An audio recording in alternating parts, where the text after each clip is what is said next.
اسرائیل Palestine کے خلاف نہیں ہے، اس کی دشمنی پاکستان سے نہیں ہے، اس کی دشمنی ایران یا سعودی عربیہ سے نہیں ہے، اس کی دشمنی اسلام سے ہے۔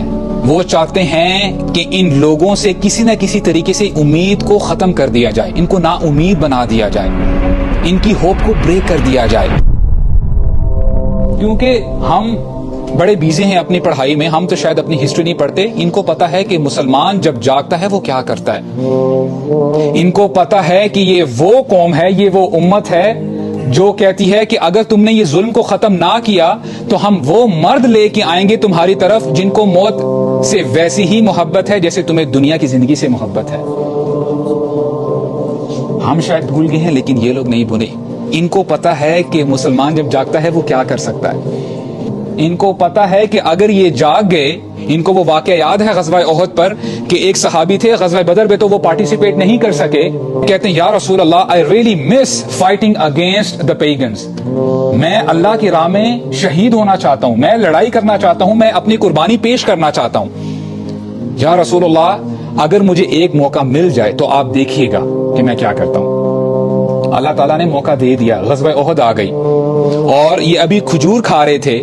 سعد بن معاذ ان کے ساتھ ہیں، کہتے ہیں سعد تمہیں پتہ مجھے احد کی طرف سے جنت کی خوشبو آ رہی ہے۔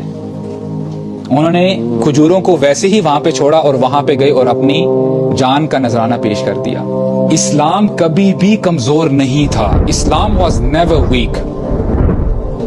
لا الہ الا اللہ محمد رسول اللہ کبھی بھی کمزور نہیں ہو سکتا۔ اس سے پاورفل سٹیٹمنٹ نہ تھی، نہ ہے، نہ ہوگی۔ ہم عموماً جب 13 سال مکی پیریڈ کی بات کرتے ہیں، مکن ایرا، عموماً ہم سمجھتے ہیں کہ وہاں پہ مسلمان بڑے کمزور تھے، اسلام بڑا ویک تھا۔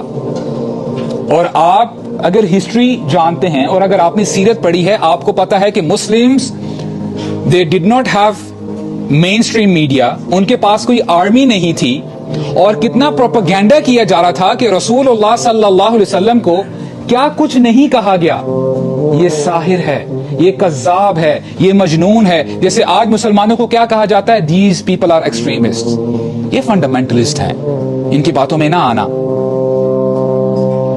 لیکن ہوا کیا، بلکہ ابو لہب جو کہ اپنا رشتہ دار ہے وہ پیچھے پیچھے جاتا تھا۔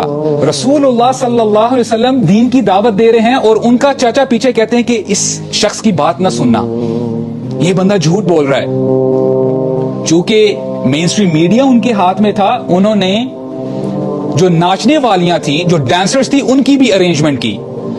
رسول اللہ صلی اللہ علیہ وسلم ایک جگہ کھڑے ہو کے جب دین کی دعوت دے رہے ہیں، یہاں سے انہوں نے ڈانسرز کو بلایا کہ تاکہ لوگوں کو ڈائیورٹ کیا جائے۔ تو یہ ڈائیورژن کوئی نئی بات نہیں ہے، مسلمانوں کو سلانے کے لیے کوئی ابھی سے اسٹریٹجیز نہیں بنائی جا رہی، نوجوانوں کو سلانے کے لیے بہت عرصے سے اسٹریٹجیز بنائی جا رہی ہیں۔ اور یہ جو سوشل میڈیا ایپس ہیں جس میں آپ گھنٹے گھنٹے، انفارچونیٹلی بندہ ریلائز بھی نہیں کرتا کتنا ٹائم ضائع کر دیتا ہے۔ اور جب آپ ایک ایپ سے اک جاتے ہو، آپ تھک جاتے ہو کہ ٹھیک ہے جی something new should come, if Facebook was not sufficient, was not enough، تو پھر وہ انسٹاگرام آپ کے سامنے رکھ دیتے ہیں۔ اگر اس سے دل بھر جائے تو سنیپ چیٹ بھی اویلیبل ہے۔ if that is not enough، پھر ٹک ٹاک پر بھی آپ جو ہے اپنا ٹائم گزار سکتے ہو۔ and I'm telling you for the very fact، یہ لوگ یہاں تک نہیں رکیں گے، یہ آپ کو سلانے کے لیے اور بہت کچھ کریں گے، کیونکہ ان کو پتا ہے کہ لا الہ الا اللہ کی کیا طاقت ہے۔